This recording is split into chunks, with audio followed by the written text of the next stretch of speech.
우리는 마가복음 4장 21절부터 오늘은 이제 34절을 중심으로 하나님 말씀을 좀 살펴보기를 원합니다.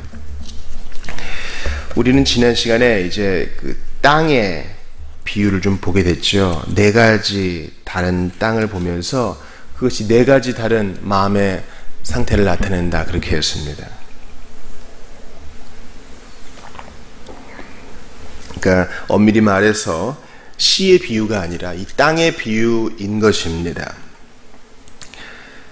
예수님께서는 그것을 알기 원하는 자들과 제자들을 따로 부르셔서 그 의미를 잘 설명해 주셨지요. 씨는 하나님의 말씀인데 땅이 각각 다르므로 그 씨가 효력을 나타내는 것은 바로 좋은 땅, 즉 말씀을 듣고 인내로 지킨 그 마음에서만 하나님의 말씀, 이 씨가 열매를 맺는다, 알곡을 맺는다, 이렇게 말씀하십니다. 우리가 마가복음 3장부터 연결되는 것을 보게 되면 이해가 돼요. 자, 진짜 농부이신 예수님이, 씨를 뿌리는 농부이신 예수님이 진실로 말씀이 되셔서 복음의 말씀을 그 현장에서 전하시는데, 어떤 사람은 달게 받지만 바리새인과 율법사 같은 사람들은 그것을 천시하고 무시하고 오히려 예수님이 귀신에 들렸다, 예수께서 사탄의 힘을 힘입어 마귀들을 쫓아낸다, 뭐 이런 말도 안 되는 얘기를 하는 겁니다. 그것이 바로 이 땅의 비유에서 그대로 이루어지죠. 그런데 예수께서는 그 이후에, 즉 오늘 우리가 좀 살펴볼 부분에서 또 여전히 비유를 말씀하시는데 이게 참 아리송하게 느껴질 수 있습니다.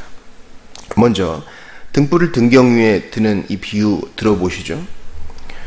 등불을 말 아래나 이렇게 채질하는 거, 덮개를 말합니다. 그 밑에 등불을 두지 않는다. 왜냐하면 꺼지거나 어두울 테니까. 또 평상 아래에, 침대 밑에 이렇게 두지 않는다. 위험할 수 있고 뭐 잘 안 보이니까 등경 위에 높은 곳에 딱 대에 두어가지고 온 방을 밝히는 게 당연하지 않느냐. 드러내려 하지 않고는 숨긴 것이 없고 나타내려 하지 않고는 감추인 것이 없느니라. 예수님 지금 뭐 말씀하세요? 너희들이 복음의 말씀을 들었으니 이제 전파해야 한다, 이 말씀하시는 거예요. 너희의 빛된 삶으로 드러내야 되고 내가 한 것처럼 이 말씀을 전파해야 되는데, 나쁜 땅 가진 그런 마음자리의 사람들이 있어. 돌짝발처럼, 길가처럼, 가시덤불처럼 빛이 비추어도 무시하는 사람들이 있지만, 너는 등경 위에 올라간 이 등불처럼 밝게 비춰라. 네가 할 일은 비추는 일이지 네 힘으로 어둠을 다 몰아내는 것이 아니다. 기름이 있는 동안에, 심지가 있는 동안에 비추어라. 그럼 내가 거두어 드릴 것이다. 예수님 그 말씀하셔요. 기름은 이제 성령님을 의미하겠죠. 성령께서 힘 주시는 동안 우린 계속 비추어야 합니다. 바로 이 비유를 들은 사람들, 복음을 먼저 받은 자들이 책임이 있다는 것을 예수님 강조하시죠. 또 비유를 말씀하세요. 그러니까 엄밀히 말해서는 또 교훈이라고도 할 수 있겠죠. 무엇을 듣는가 스스로 삼가라. 너희의 헤아리는 그 헤아림으로 너희가 헤아림 받을 것이며 또 더 받으리니 있는 자는 받을 것이고 없는 자는 그 있는 것까지도 빼앗기리라. 주님은 비추임을 받은 자는 반드시 다른 사람을 비추는 자가 되어야 하고 또 선을 행해야 할 의무를 가지고 있다. 은혜는 사람을 등불로 만든다, 이렇게 말씀하시면서 마치 잠언 20장 27절처럼 사람의 영혼이 여호와의 등불인데 이 등불 비추어내지 않으면 직무유기다 하시는 듯 합니다. 받은 것을 활용하라고 말씀하세요. 아니면 있는 것까지도 빼앗길 수 있으니 너희가 이 말씀을 듣고 그 해석까지 듣게 되었으며 깨닫게 되었으면 이제 책임이 주어진 것이다, 이렇게 말씀하세요. 그리고 예수님께서 이 흔한 물건을 사용하셔서 비유로 설명하시는 거 보세요. 모든 무리가 아니라 알고자 하는 이들에게 가르쳐 주셨잖아요. 쉽게 그러면 이제부터 책임이 생기는 거예요. 아, 나 이제 알았으니까 됐어. 안녕히 계세요.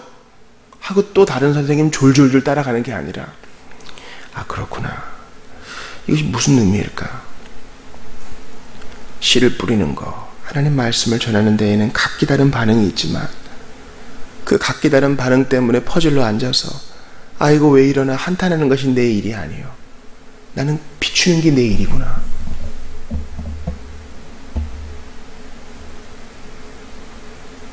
내가 이것을 알고 행하면 더 받을 것이니 오늘도 이 영적 진리를 실천해 나가자. 비록 나는 생업이 있고 돈을 벌어야 하고 돌봐야 될 사람들이 있지만 하나님이 길 열어주시는 대로 한번 순종해 보자. 그렇게 살아가는 것입니다. 그러므로 오늘 그 21절부터 32절은 다 같은 맥락이에요, 여러분. 뭐 이것 따로 저것 따로가 아니라 한 가지 맥락에서 예수님은 이 하나님 나라를 뭐라고 비유하셨나 하면 사람이 씨를 땅에 뿌리는 것, 다시 또 농부의 비유를 드시죠. 그래서 농부가 밤낮 짜고 깨고 하는 중에 그 일과를 수행하면서 열심히 살지만 그 농부는 정작 자기가 뿌린 씨가 어떻게 자라고 어떻게 되는지 모른다는 거예요. 28절 보니까 땅이 스스로 열매를 맺되 하나님이 정해놓으신 그 법칙에 따라 이제 좋은 땅에 심겨진 씨가 열매를 맺는데 보세요.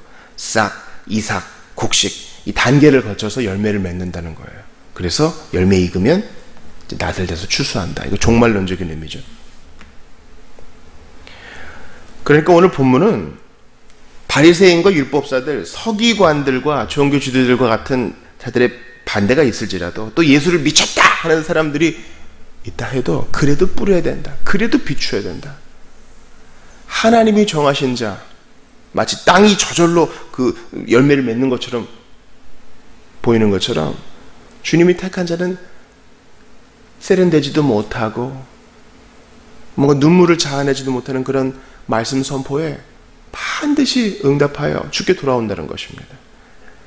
그러니까 어떤 설교자의 신실함, 전도자의 완벽함이 무기가 아니요. 하나님의 명령 그 자체의 권위가 있어서 이성의 내 백성이 많으니 그 말씀이 반드시 일한다는 것입니다.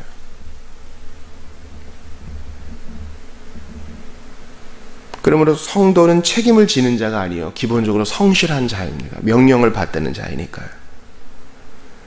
그래서 30절 이하의 비유는 뭐예요? 겨자씨 비유죠. 물론 겨자씨가 예수님 말씀하신 것처럼 온 세상에서 가장 작은 씨는 아닙니다.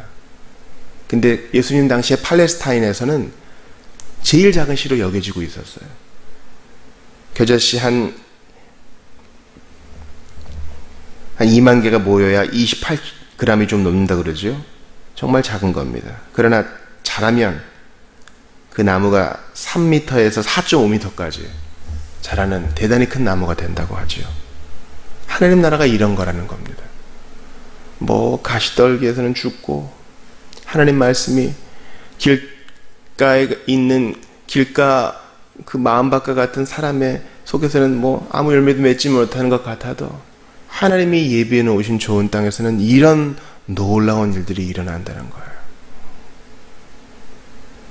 그래서 공중의 새들이 그들의 깃들일 만큼 크게 되는데 이게 바로 일상적으로 씨를 뿌리고 농사를 짓는 그 농부의 손에서부터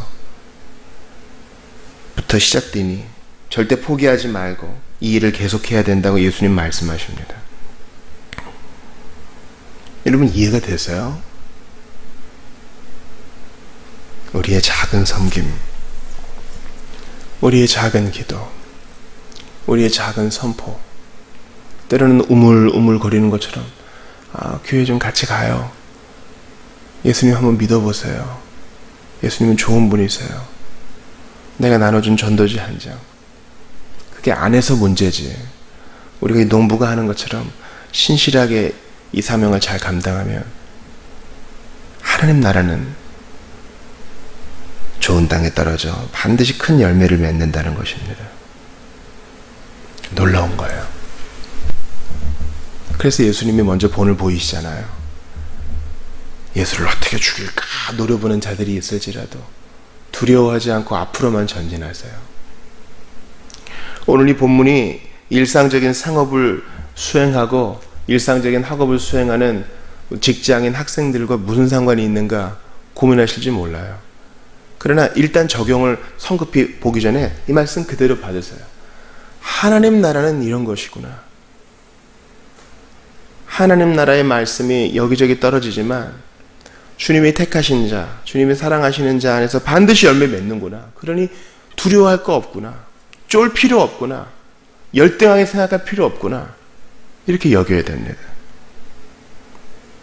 또한 나도 이 대열에 동참하고 싶다. 어떻게 해야 할까? 먼저 기도할 수 있습니다. 미 전도 종족의 소식을 우리가 접하잖아요. 그 보면서 기도하고 그것을 위해서 물질을 모금하고 또 선교 헌금도 하고요. 또 어떻게 하면 도울 수 있을지 교육자와 상의도 할 수 있겠지요. 기도 제목을 나눌 수 있겠죠. 아직까지 복음 믿지 않고 예수님 거부하는 자들의 상황을 좀 나누면서 기도할 수 있겠죠. 그리고 우리의 일터에서도 끼어 있는 겁니다. 공부하면서도 끼어 있는 겁니다. 성령님께 묻는 겁니다. 제가 어떻게 하나님 말씀을 받들 수 있을까요? 그러기 위해서 먼저 내가 배워야 되죠. 내가 먼저 먹어야 되겠죠. 열심히 하나님 말씀을 섭취하고 묵상하고 또 해석도 배우면서 준비가 되어가는 겁니다. 주님이 기회의 문을 딱 여실 때 죽으면 죽으리다 그 마음으로 내가 아는 복음, 내가 만난 예수님 전하는 겁니다. 각각 다른 반응이 있고 무시하는 사람도 있을지라도 그대로 하던 일 해석하는 거예요. 내 일에 탁월하게 성실하면서 주님이 열어주신 복음 전도의 문을 무시하지 않는 것입니다. 그리고 말씀의 흥왕을 위해 계속 간구하는 겁니다. 예수님의 죽음은요, 아, 농부 죽었네, 농사 끝났구나, 이렇게 생각할 만한 것이었어요. 예수님의 승천은요, 아, 농부가 떠났네, 농가밭은 다 아직 버렸구나, 이렇게 생각할 만한 것이었어요. 천만의 말씀. 지금도 하나님의 나라는 30배, 60배, 100배의 결실을 맺으며 계속 동서남북으로 퍼져나가고 있습니다. 다들 경제가 어렵다고 하잖아요. 그런데 복음 앞에 목숨 건 자들이 계속 일어나고 있어요. 그러니 여러분, 우리가 천하의 쓸모없는 걱정은 연예인 걱정이라 그러잖아요.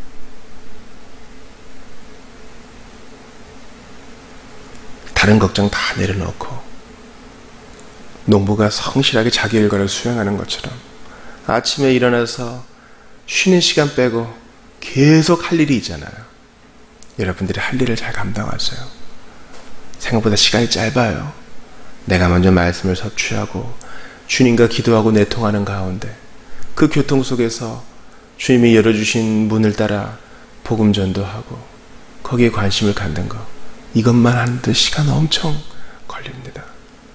그러니 엉뚱한 것에 시간 뺏기다가 마음 뺏기다가 내 스스로 돌짝발될까 두려워하시고 마음을 잘 다잡으셔서 오늘도 좋은 땅으로 반응하시고 주님의 이 사역에 동참하는 여러분들 다 되시기를 바랍니다.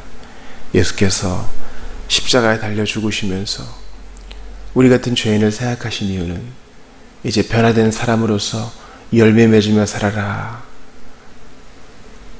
그 은혜의 영광을 찬양하며 살아라 하신 목적이 있었습니다. 그 목적을 받드는 우리 모두가 다 되기를 바랍니다. 우리 같이 기도합시다. 하나님 아버지, 이렇게 비유를 깨닫게 하신 데에는 다 뜻이 있음을 기억합니다.